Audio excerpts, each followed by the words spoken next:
ఒక రాజు మారువేషంలో తన రాజ్యంలో తిరుగుతున్నాడు. అలా తిరుగుతుండగా ఒకసారి నడిబజారులో ఒక వ్యక్తి చనిపోయి పడి ఉండటం అతను గమనిస్తాడు.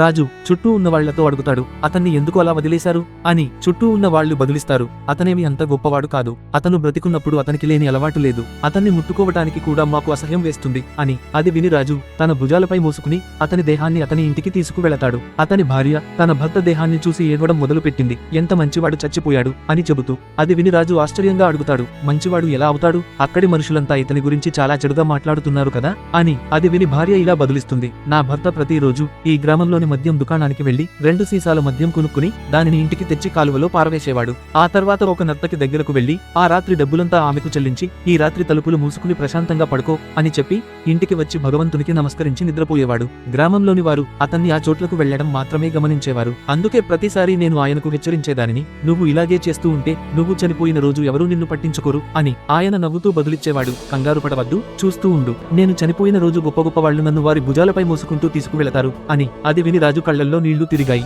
వెంటనే తన సైన్యంతో సహా తన నిజమైన వేషధారణతో తిరిగి వచ్చి అతని అంత్యక్రియలను ఘనంగా జరిపి అతనిని సాగనంపుతాడు. నీతి: మంచి చేసే వ్యక్తికి మనుషులు అగౌరవపరిచినా దైవం అగౌరవపరచనివ్వడు. ఈ వీడియో నచ్చితే ఒక లైక్ చేసి ఇలాంటి మరిన్ని మంచి కథల కోసం మార్నింగ్ థాట్స్ ని ఫాలో అవ్వండి.